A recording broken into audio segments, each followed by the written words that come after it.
Hi Aries, thanks for joining me for your your August 2017 forecast for the month.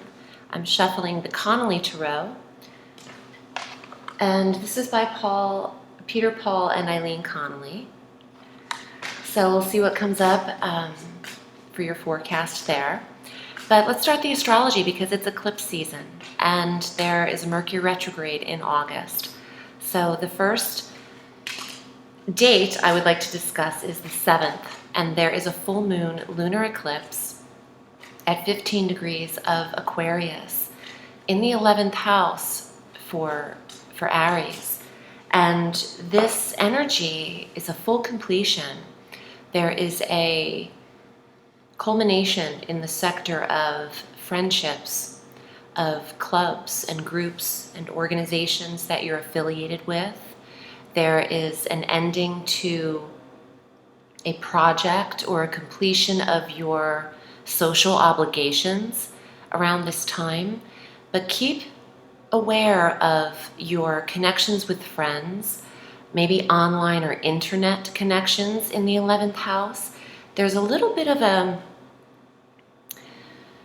don't want to say deceptive energy. I want to say to be aware around this time of people pulling the wool over your eyes or trickery in the full moon lunar eclipse. Things might not be as they seem. It's best to let that day pass without making a lot of judgment on it and on others, especially in the 11th house of friendships. There's a lot of tension in August, and Neptune will be in opposition to Mercury for most of the month until Mercury retrogrades back into Leo. But for most of August, there is this nebulous energy regarding what you're seeing and witnessing and what you're saying and expressing about it. So watch your words, watch the judgment that you have, and see how this full moon can bring something into your awareness that needs to be finalized in terms of your relationships with friends or clubs, or even people involved in your projects or where you pay dues and your subscriptions and things like that. Memberships. Some of them you're closing the door on a few people or clubs, Aries, and that's okay. It's the flipping of the carpet. You know, the universe wants us to clean house every now and then.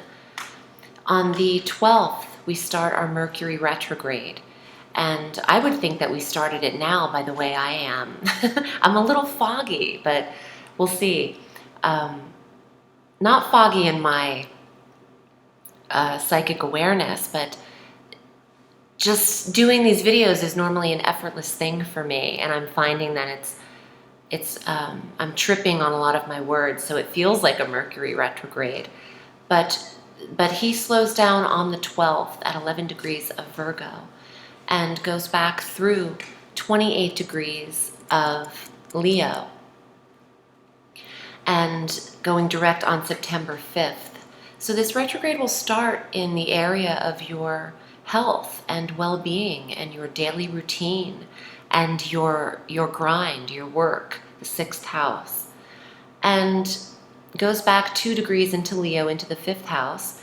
So you might find that in the September time frame, there's either an old romance that comes into the picture, an old love, an old connection of true love and romance in the 5th.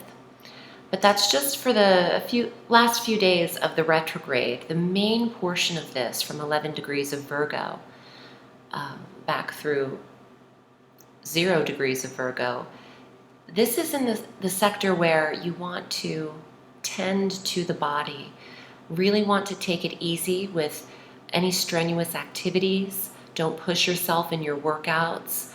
Take a very moderate pace to your health and well-being. And don't push joints or muscles to do things more than they're capable of doing. You'll get there gradually, is the message. Tend to yourself with ease is also what I'm getting. You could also hear from a position that you applied for, Aries and hear back a call at this time that they're willing to work with you. And you might have thought this was a closed case or not an option, but it comes back into the mix from the 12th of August through the end of the month. You could also be reviewing a health routine in August and maybe getting the players that you need to help you throughout this month, whether that be healers, trainers, any type of instruction or teacher would apply here, coming into the mix, review them, and then assemble your team in your 6th house of work and health. On the 21st, we have our new moon solar eclipse, and this is at 28 degrees of Leo, the same degree in which Mercury goes direct. There is something here at the 28 degree mark of Leo, and that is in the 5th house for Aries.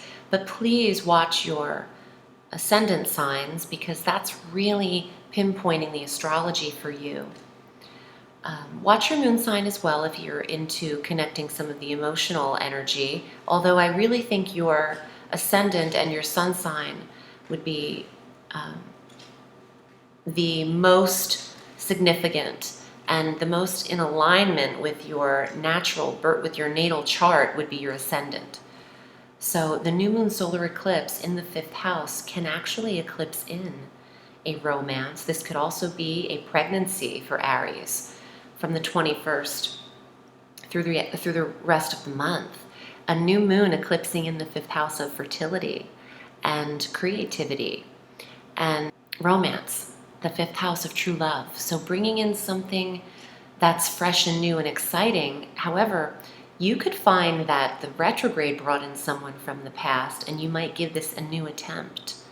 That could apply here as well, Aries. It depends on how you're situated with these people in your life. But there is a fresh start on the 21st, and I do feel like something joyful will be eclipsed in for Aries, because the 5th house is the house of fun and leisure and what brings you pleasure, and where we tend to have a good time in sports activities, in taking risks and adventures, gambling. It's all the 5th house of fun and leisure. On the 22nd, we have the sun entering the sign of Virgo, and this is the 6th house again. So where Mercury is stationed, the sun will be conjunct Mercury, and then this energy opposes Neptune in Pisces. So there's just a little bit of nebulous energy here. Maybe you're feeling unclear about work, but this is a time of review in what you're doing and how you're earning a living and how you're feeling about the living that you're earning. How are you really connecting with work is what I'm getting.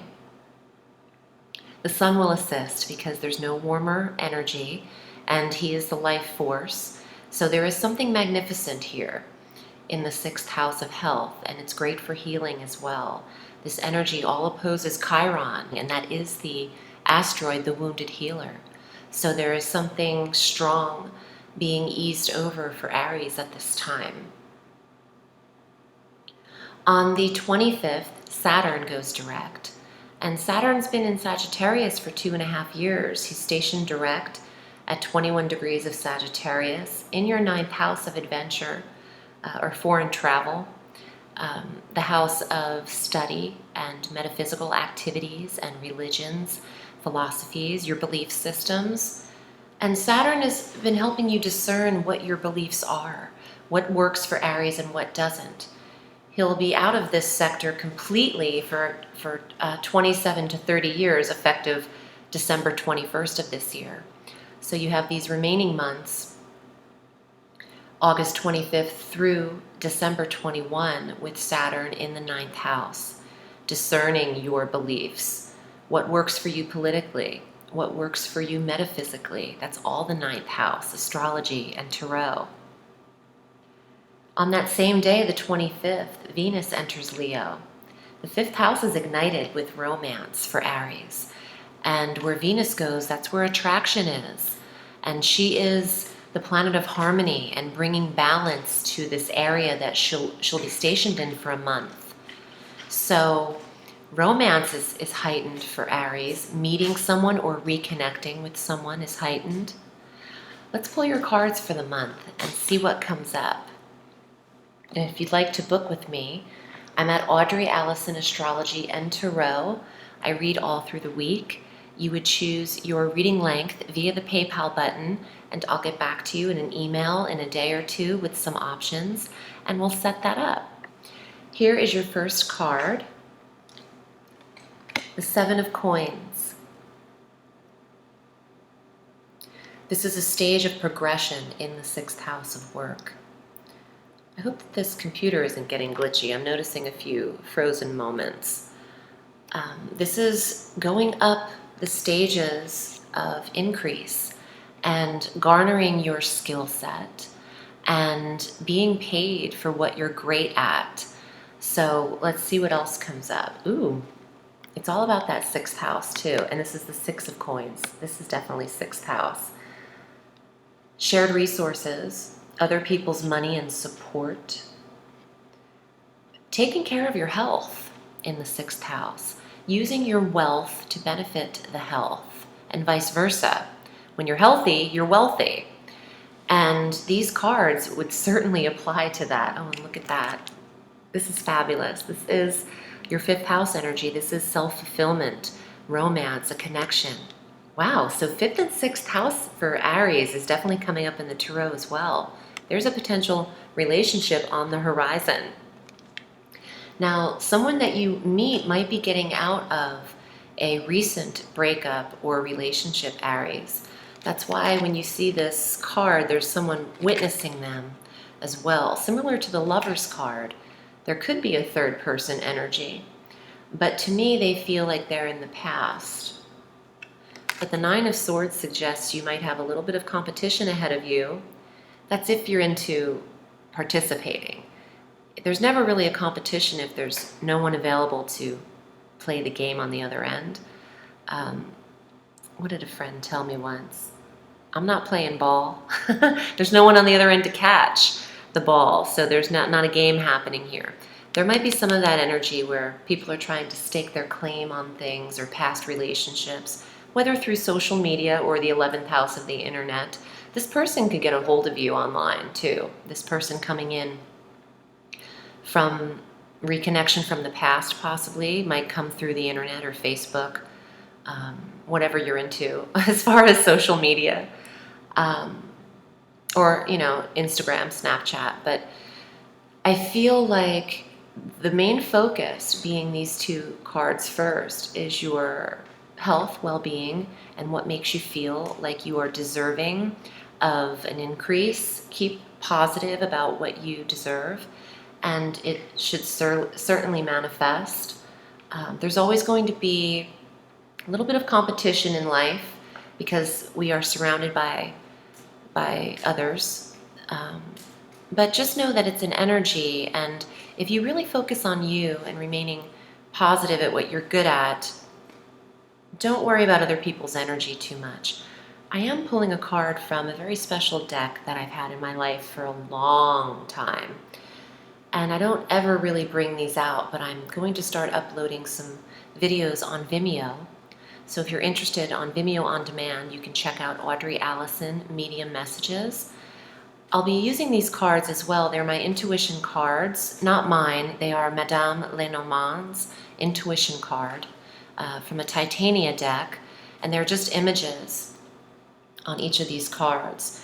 And I'm going to pull one for Aries and see what the overall theme would be for the month. Owl. So there is a little bit of gossip. This is very much like this card. A little bit of talk about Aries and what you're developing and who you're meeting and who you've been connecting. The owls have eyes. That was a message from Twin Peaks that I'll never forget. And there's always someone to see something. So the message coming through with that card is also suggesting, not for one moment should you think no one's watching. And that is very true in eclipse period. Thank you. In eclipse period, everything can be seen because it's all lit up and there's no more illusion. Neptune's doing his best to keep the illusion going in opposition to Mercury, but there is an unveiling in the eclipse periods, and it can be seen and it might be talked about. So I would be on your best behavior. I wouldn't participate in gossip too much, Aries. It could come back to backfire or bite you if someone finds out about something that was said. And it could also apply the other way, that someone is gossiping about you. But again, don't mind other people's energy. They'll talk just because they're bored. Thank you so much for watching. I'm wishing you a beautiful month of August. And remember, the sky is limitless, so reach for the stars.